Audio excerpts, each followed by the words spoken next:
Hi friend, it's Pat Sloan here for my daily video, the Monday night version, where it's fireside chat. We can talk a little bit longer. So today I have jelly rolls for our topic. Yes, it's the status of your jelly rolls. So here is mine, and I've been sewing the rows together because we are on the 21st of the month, and I do want to have this as a top much sooner than the end of the month so that I can go do other things. So I've got 1, 2, 3, let me check, yeah, 4. I had to feel it to see whether it was actually sewn or not. Yeah, the 4th row. Got 4 rows done. So I've got 3 more to do down there, and then I can sew across. After that, I'll decide on something for a border. I am leaning towards the stripe, but I have to put it up there and see what it looks like. So I'm not sure what the inner stripe will look like on it as a border. I think it'll look good, but you know, until I put a piece up there and try it out, and then do I want an inner border? If I do, it'll probably be blue because I think it has a lot of blue in it, being that the stripe is blue. Okay, so let's talk about Gingersnap, kids. That's my other fun thing. Oh, let me get my assistant here because I'm going to need that. My other fun thing for today. Remember I said that the button club was moving to today. So the button club, these are the buttons that you got in your button club, and this is the Merry Tidings. And I designed a little project which I've been doing for years for the Fat Quarter Shop. I designed small projects to use your buttons. Okay, here are the kids. Dun, dun, dun, dun, dun, ta-da! I did them with my Morrison Park fabric, and we've got a little boy, Gingersnap, kid, and a little girl. Oops, there she is, Gingersnap kid. So what I did is I took the buttons from the button club, and you can actually buy those buttons separate. I have a link down below. But look at the little peppermint. See, I'll put the peppermint button in his bow tie, and then he has a little mini gingerbread. Got a little mini me down there, and the tree, and then the red buttons were in the kit too. And then she has a peppermint on her bow and her hair, and she's holding the little house, and she's got the heart with the holly on it. And that's actually a 3D button. Let me put him down. Where is it at here? This button is 3D. Let me touch it. There. You can see, oh, there we go. Isn't that cool? So they fused a button on a button. These are all handmade buttons from just another button company. And I did on the back my really pretty paisley in green. So they're festive. And you can leave gingerbread out, you know, through Valentine's Day for sure. I could probably leave these out through St. Patrick's Day since I did them in green, right? Yeah, I could do that.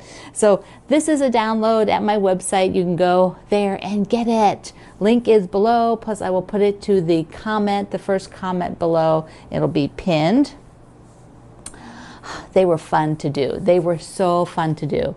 Now I want to make more gingerbreads. So the Gingersnap kids, one of my friends, who was it? I think Sue said she was making Gingersnaps the other day. I bet her house smelled divine. I can't even imagine. Gingersnaps just have an amazing scent, don't they? Like, you know, you open a box of Gingersnaps, it's like, you know, the memories just come. You know, it's like, oh, they smell so good. All right, I have a couple of things that are fun. One, let me just show you a picture because I had a question. Somebody asked me what I was doing. There, you can see on top of my, sewing machine on my Solaris. I am putting together units for the red and white checkerboard, and I'll just pop a picture and you can see the status of it. I actually have now the whole the thing from top to bottom, except for I'm going to do another strip of 3 like this. So I had to do the entire length of these, and I've got quite a start. So while I was sewing other things, I will put these through, and so that I can get that one done. it'll probably just go to the spa and get a quick overall, you know, like it doesn't even have to be very dense or anything like that, because it's just, you know, it's for color. It would be fun, although I could cross hatch it. It would be fun for me to just take it in the machine and cross hatch it. And I might do that, because that would be, you know, stick the walking foot on and then just go through like an X across each square. That would be really nice. So those are options, things I can think about and do if I want to. I have got to show you one of the bindings I did and tell you a little bit about this. So let me just push this back again. So I had put Minky or Cuddle, whichever. I kind of use this as a generic term. Here, let me just move this mic because I'm afraid I'm knocking it. There we go. So I want to use this as a Minky, Cuddle as a generic term, but Shannon's Cuddle, I think. But I put it on the back of one of my quilts that we did a sew along. I got to get this so it's right side up. Oh, here we go. So this was from the Jolly Bar 2 book. I'll show you the book again in a second. First, let me show you the quilt. So we did a sampler because the Jolly Bar book has a lot of, it's got 20 different patterns on it using the Jolly Bars, which are 5 by 10, like half of a layer cake. So any you know, layer cake you can cut in half. And this was a sampler we did. And what I decided to do is I wanted to use this on the back. Oh, doesn't it look amazing? It is so luxurious. This one is sort of a medium gray, goes with the grays like on the spool on the front. I could have done aqua, red, I could have done any color, but I wanted to have this gray. And I asked Cindy and Dennis at the spa to do a fairly dense quilting in it. So here, I'm hoping you can see the quilting. Yeah, you can see it. So they did this fairly dense pattern. And then I put my Morrison Park stripe, the red and pink stripe. That's what I use for the binding. See, I have this section left. So here's the binding. And then I tossed it in the wash and the magic happened. Oh my goodness, this thing is so cuddly and it's super drapey now. Like, it's got a wonderful drape. When you wash a quilt, it changes the fiber. The fiber softens up, and this Minky has batting in it. So there's batting in this one. And so it's pretty heavy. So the Minky, the Cuddle is heavy, but then I have batting in here as well. So it's pretty thick. But the drapeability, it is just so cuddly. So cuddly. I can't even tell you. I'm keeping this one. Mine. And, and I am going to cuddle with it. The one thing I need to do is I want to label. But a lot of times, most of the time, 99.999% of the time, I put the label in the corner. I will use a triangle and put it in the corner so these two sides are sewn in, and then I just stitch across the top. Across the end rather. But I decided for a cuddle quilt, I don't really want to label on the edge. I've done that before, and it always seems I always pick up and get the edge that has the label on it, right? So I decided I will put a label further in somewhere. You know, I will just go in a hand or two and put a square label in here. So I'm going to keep this and put this around a white square and then hand applique it to the back. But I cannot, you know, there's a difference I think too in having this densely quilted. I think that made a huge difference in how it drapes because there's like no real big sections of it left. I mean, it is really, really dense. It's probably every maybe 3/4 of an inch at most, or a little bit more, not even that much, you know, but it is very, very densely quilted, and I just love that. Now I want to do all of them with Minky or something like that on the back and densely quilted. I won't do that, but it's kind of like after you have a success like that, it's fun. You think, oh my goodness, I gotta do that for everything because it feels so nice. It feels so nice. And it's just that draping of it is just awesome. I highly recommend trying that. If you've never had a quilt densely quilted and then washed it to use it, try it. Do one. You're gonna make more quilts. Every time you make a quilt, try something a little different. That's what we do. Cindy and Dennis and I talk about the designs for my quilts and the thread colors because I make a lot of quilts. So I can afford to experiment and see what works and what I like and how it looks. And unless you try it, it's like you don't really know. So that was a really cool surprise to find out just how wonderful it felt washed, because I've had densely quilted things before, but generally they're wall hangings that I've not really washed. You know, they're just meant to hang, or you know, they went in the book and you know, they're not really to be used. So this was, now I need to do that all the time, densely quilted. Oh, here's the book from, this is a book that we did a sew along earlier this year and there, you know, so each block that was in there, so like there was the hearts, is a pattern in here. So we did a sampler where we took, you know, pieces, not all of them, but just some of them, and put them into a sampler. So that was super fun. But there's some really great Jolly Bar, like really effective to just show off your fabric. So this is super cute, and if you've been looking out the Fat Quarter Shop, you will see that Jolly Bar 3 is coming.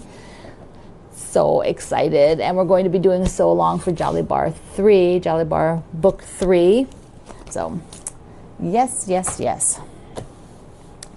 Now I went and did an inventory of projects, just call it projects, an inventory of projects. So that would be things that need binding, tops that need quilted and binding, and quilts and projects that are in progress. And I think I got all of them, and it's insane. It is insane. So this is my list. It is 68 strong. I think I've got everything on here. There might be one or two missing, so let's just round it up to 70. I have like 12 that need binding, which isn't bad. 34 tops, and then the rest are things that are in progress. Whee! Well, I will have to live to be 210 to do everything I want to do in life. So I'm going to, for 2021, use the journal to document what I'm working on. I'm going to take this and fold it up and put it in the journal. I think I'll take a pocket. There are some really cool, let me show you. There are some cool pockets that you can get. Yeah, here they are. The Fat Quarter Shop has these. And you can, I'm going to take one of these and put it on the inside. So I think they developed them for cross stitch so that you can put them on the back of your frame and put the information about it. It's like a little library card thing. It's super cool. But I'm going to put it inside of this book, and then maybe every 2 months, that would be ambitious, right? Maybe every 2 or 3 months I will update the project list. Unfinished quilt inventory is what I called it. Unfinished quilt inventory. So here's the little pocket, and I will fold that up and put it in here. When you buy this, you do get like a little library card. You actually could do this for your inventory for your books if you wanted to, especially if you loan your books to friends. You can have your own little lending library. So I think this is kind of a fun thing that they've put together, and I'm definitely going to use it for the journal. Definitely for the journal. Now, what I haven't gotten, I do have my own personal list on the planning guide, which are sort of these major high categories. And I'm going to tell you that for the eating and cooking one, one of my goals for the next, very near future is to get a sourdough starter, get it going. And I've been looking for a container. I don't want just any old thing sitting on my counter. So I'm looking for a cute container. And then the health part, definitely will be doing yoga with Adrienne in January every day. She has a challenge to do yoga every single day. So I'm hoping all of you will come along with me on that one.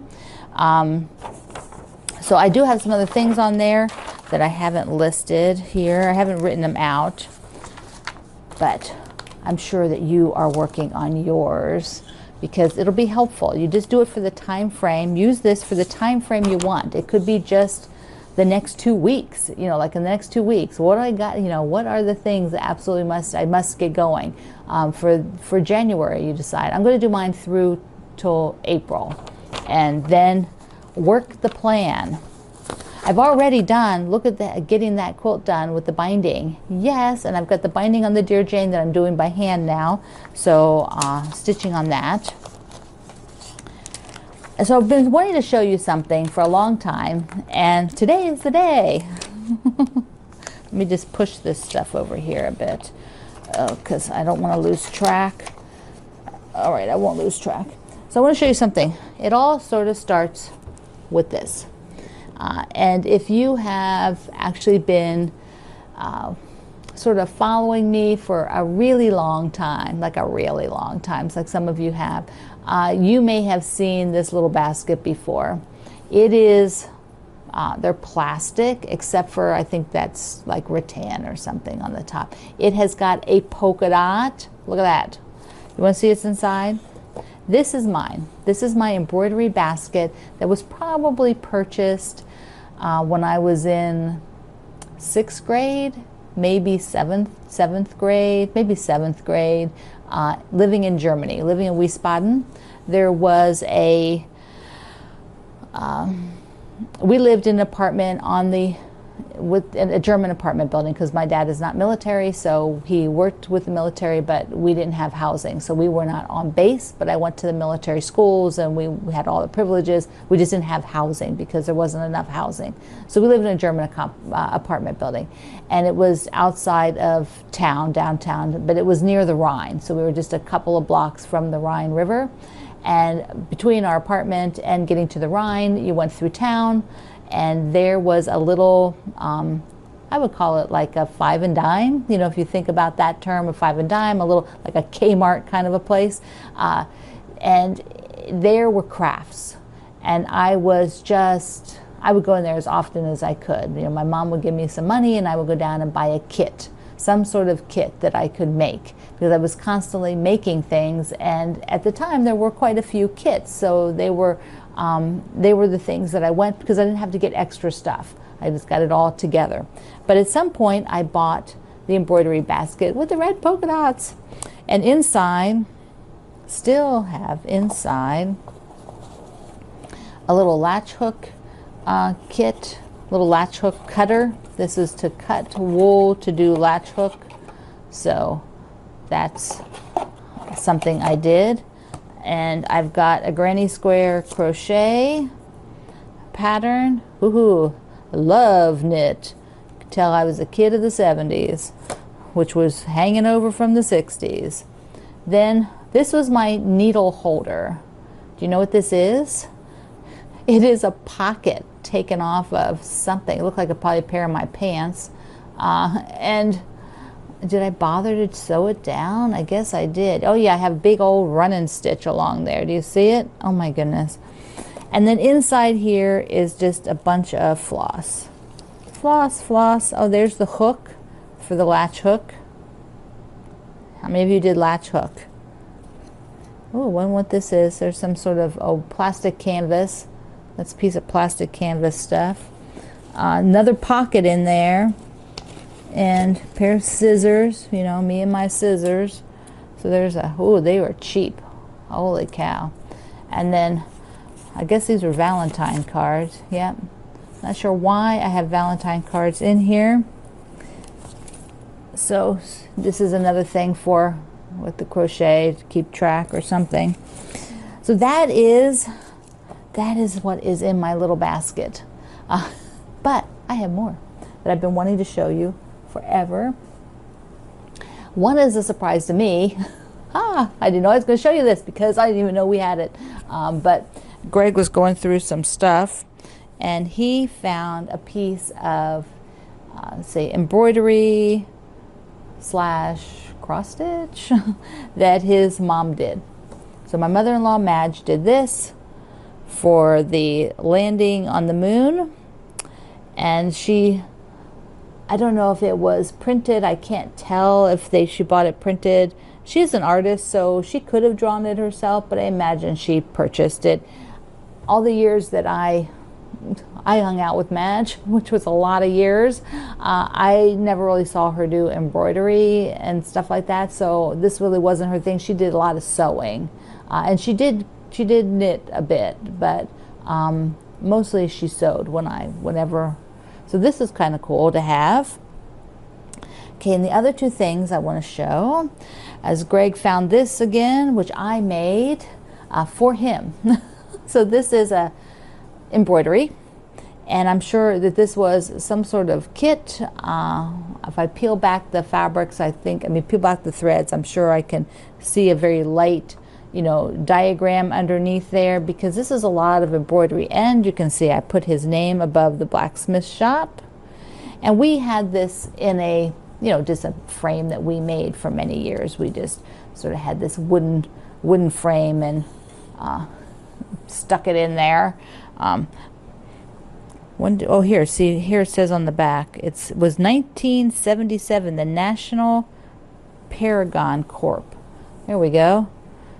That's nice to having what it was, kit it was from. Because once again, I came from, doing things with kits. I did lots of stuff with kits. So it was pretty, that was kind of what I gravitated to for many, many years. Anything that wasn't sewing, like, because I had a pattern and would buy fabric, then make clothing, that if it wasn't that, I would buy a kit to do it. Okay, and the last piece I have is something that's a treasure, because it was made by my great-grandfather's sister, Isabel Friedland. So here it is. This is a cross-stitch, like, sampler with the alphabet, and I have been obsessed with the alphabet all my life. I've always loved the alphabet. One of my favorite books was an alphabet book. And this hung this is in my mother's side of the family, so this hung in her parents' home, and I was lucky enough to be the one to receive it, and it was signed, she stitched her name, Isabel Friedland, and Gordonville, Maryland. That's what we think anyways. 1860. So this now hangs in my home and has for a really long time. And it was probably something she did in a class. She went to sort of a little bit of a finishing school. We have a little bit of a record of that. I'm not sure how fancy it actually was, but I'm sure that that's where she learned, probably did that as part of her schoolwork, because the dates seem to fit. Fun stuff, right? Fun stuff. I have been making things since probably about the 3rd grade that I can remember. Crafty things like, Christmas trees. Really the first thing I remember being taught how to do by my Nana that had this at her house. A neighbor up the street made things. My Nana made nothing. This is not what she did. She didn't make things. My mom doesn't make things. That grandfather didn't make things. None of my grandparents did, actually, nor my parents. That's like, I come from great grandma's side. That's those are people that made stuff. So I guess Nana had me there when I was pretty little. And she decided to take me up to her friend's house a couple doors up, who was taking Reader's Digest, and you fold in, right? You see that? You fold in, and then you spray them, and you put glitter on them, and so they're Christmas trees. And that's the first time I have a memory, outside of something you did in school, of making something myself. And from that point on, I was constantly looking for things to make myself. I did a lot of beading. I did like shoebox dioramas where I would build little houses out of papers and stuff and put them in, put them in a shoebox, build little walls and everything. Yeah. I made Barbie doll clothes by hand. You saw my Barbie doll box of things at one time. So fun memories, fun to get that stuff out. It was really neat to see the piece from my mother-in-law because I didn't know we had that. There's another piece I have that I did for Greg, which was the back of a shirt. It was the 70s. So I embroidered the yoke of the back of a shirt for him. And I think we just kept that part because the rest of the shirt, he actually wore it a lot. So, just keep the embroidery part. So a couple of you asked me, we're going to switch gears here to wrap up. A couple of people asked me for a suggestion for some flannel and to talk a little bit about flannel. So I have some really pretty flannel. So I thought I would show you this. It's called Snow is Falling. Snow is Falling. And let's see. This is what I call printed flannel. So I just wanted to talk a little bit about the properties of flannel. So here we go. So it's really pretty. It has, it's wintry, which is nice, and it's light. I love this sort of, here, like it has, it's got snow. It says snow is falling. There, it's got like the little snowband. It's kind of a rustic. It's got sort of a farmhouse, a little bit of a farmhouse feel. There is the deer, the snowflakes, more snowflakes. But I want to tell you a little bit that I love the plaid and the dot. There's actually a couple of dots, a light dot, and then another plaid. Okay, so you can tell that it's printed because when you go to the back side of this plaid, you don't see plaid anymore.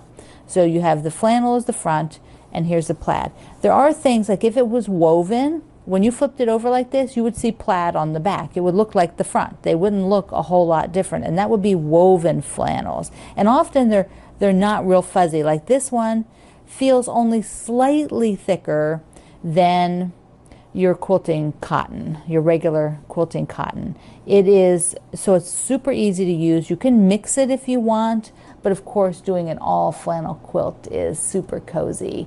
And you might want to wash it in advance. Being that it's printed, it's going to act very much like your regular cotton. It isn't really going to have this massive shrink factor like sometimes a woven will, because the wovens are sometimes a little looser. It depends. Wovens come sort of in different qualities. So you can tell though, any piece where you flip it on the back and it's got white. Now you will find some flannels, printed flannels, are thicker. Like this one is not. So it's a really nice one to do regular patchwork with. I mean, I wouldn't do maybe teeny tiny patchwork, but you could do all the kind of things that I do, It's pretty nice. So I will link you to this, because if you're looking to make a nice little flannel quilt that's sort of wintry, but not, in light, I like this. Now you could mix this in. You could pick in some dark grays. You could pick in some navy. Wouldn't this be gorgeous with navy?